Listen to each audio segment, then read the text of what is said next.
अगर हौसला है सुनने का तो रुको और सुन के जाओ। जो गैर बयानियां यहां हुई हैं उसे सुन के जाओ, सुन के जाओ, सुन के जाओ। भागते क्यों हो भाई? अगरचे ये मजलिस हिसाब किताब की नहीं थी। नहीं भाई, आप एक मिनट भाई आप एक मिनट मेरे सामने सटका है। देखिए ये नहीं रुक जाइए बिल्कुल नहीं। ये मजलिस हिसाब, आप खामोश रहो भाई, आप खामोश रहो, मुझे बात करने दो। ये मजलिस हिसाब और किताब की नहीं थी। एजेंडे में रियासत का इंतखाब था, लेकिन मौलाना इस्माइल साहब ने माहौल खराब करने के लिए जो बात उठाई है, मैं मौलाना हलीमुल्लाह साहब से कहता हूं उसकी सफाई दे मौलाना, और आप लोग सुन करके जाएं। मौलाना तशरीफ लाइए। कोई जरूरत नहीं मौलाना, लेकिन अगर बता देंगे तो अच्छा होगा। नहीं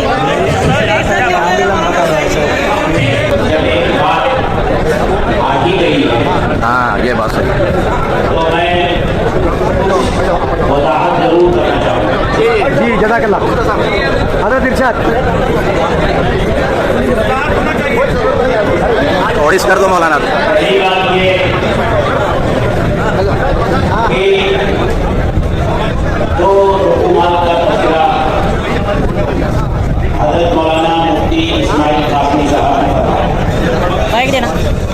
पहली रकम का ताल्लुक मरहूम गुलजार भाई आदमी हज़रत मौलाना मुस्तकीम हसन आदमी रहमतुल्लाह अलैह, इन हज़रात के मसले से एक ख़ास ज़रूरत के तहत जमीयत से कुछ रकम दूसरी जगह मुंतकिल हुई। अकाउंट में मुंतकिल हुई थी। गुलजार साहब की दस्तखत और मौलाना मुस्तकीम हसन साहब की दस्तखत से मुंतकिल हुई। मसला जब वो उठा तो जिस जगह को रकम मुंतकिल हुई थी वहाँ के जिम्मेदारों ने तहरीर दी, इस रकम की जिम्मेदारी हमारी है, हलीमुल्लाह का इसे कुछ लेना देना नहीं है।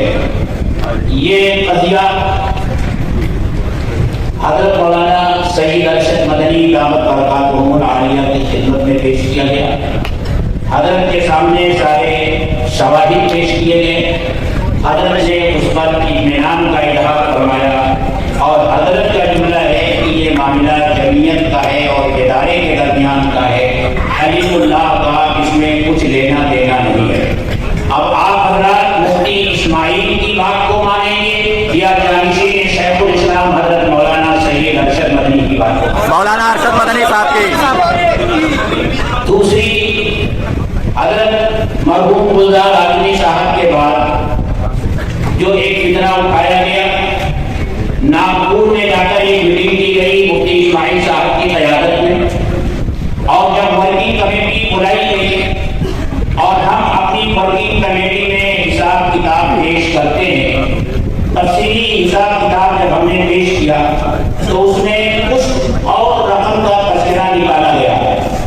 हमने ये कहा कि अगर ये रकम जैसा आप हज़रात कहते हैं ये है तो आप हज़रात उसका सबूत पेश कीजिए। पिछले 3 सालों का हिसाब देख लीजिए, हर साल में कितनी रकम पसंदात हुई है उसको भी जोड़ लीजिए, इस साल रमजान में जो कुछ भी हुआ है उसको भी जोड़ लीजिए।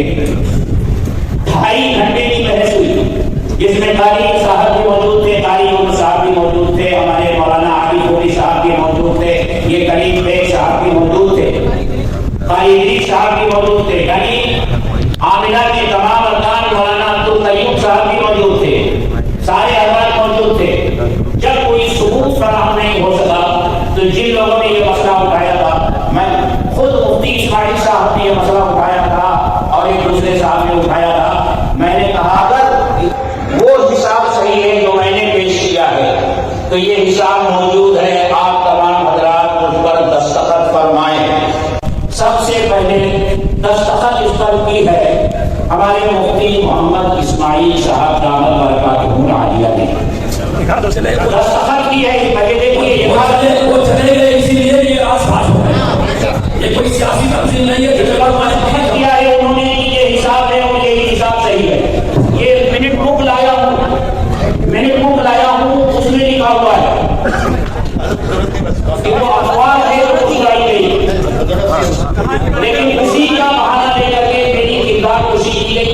और जमीयत उलमाए हिंद की 105 साल की तारीख में पहली मरतबा हुआ है कि कोई शख्स इश्तिहार देकर के अपनी उम्मीदवारी का ऐलान कर रहा है।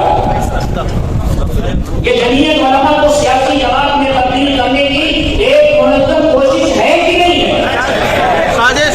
इसीलिए जब ये हज़रात मुफ्त लेकर हज़रत जानिशीन शेखुल इस्लाम के पास गए थे और कहा था कि हलीमुल्लाह को हटाओ, ऐसा है, ऐसा है, ऐसा है, हलीमुल्लाह को हटाओ, ऐसा है, ऐसा है।